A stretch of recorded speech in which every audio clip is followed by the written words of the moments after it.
Batu Malin Kundang di Padang ternyata bukan karena dikutuk ibunya, fakta sebenarnya ternyata ada di Aceh. Salah satu legenda Indonesia yang berasal dari tanah Sumatera yakni Malin Kundang, ternyata memiliki sejumlah fakta menarik dari cerita legenda yang berkembang. Malin Kundang selama ini dikenal dengan cerita mengenai sosok anak yang durhaka kepada sang ibu hingga dikutuk menjadi batu. Dikutip dari Instagram @robot.fakta, ternyata batu yang terdapat di tanah Sumatera Barat yang selama ini diketahui sebagai batu kutukan ternyata hanya buatan. Batu yang dibentuk seperti orang yang sedang bersujud di pasir digambarkan sebagai anak yang pernah meminta ampun kepada sang ibu sebelum dikutuk menjadi batu. Batu tersebut sudah mendarah daging bagi masyarakat Indonesia dan diketahui terletak di pantai Air Manis, Kota Padang, Sumatera Barat.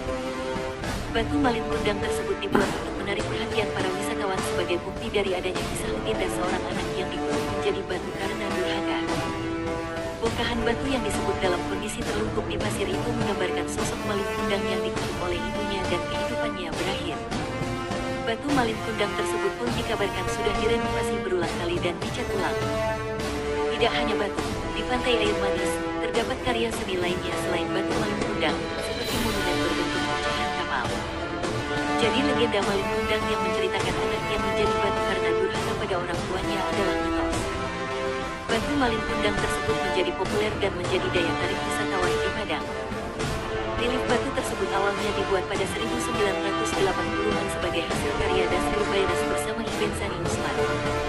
Ternyata cerita yang persis dengan Malin Kundang juga ditemukan di Aceh. Ternyata yang asli ada di Aceh. Kisah Ahmad Rahmaya. Bukit Lamreh di kawasan Kecamatan Kluwen Raya, Aceh Besar tak hanya menyimpan pesona alam yang mengagumkan. Lokasi ini dikenal menyimpan sejumlah bukti sejarah Aceh masa silam pada makam-makam kuno yang terhampar di atas bukit. Juga menyimpan catatan sejarah perang Aceh melawan Belanda. Puluhan tahun kemudian, si Ahmad menjadi saudagar dan telah berkeluarga di Pulau Pinang, Malaysia sekarang. Dia pulang menjemput negerinya, ibu dan rekan-rekannya semasa kecil. Singkat cerita, saat kapalnya mendarat di kawasan Kluwen Raya, seluruh warga kampung menyambut termasuk ibu dan pamannya.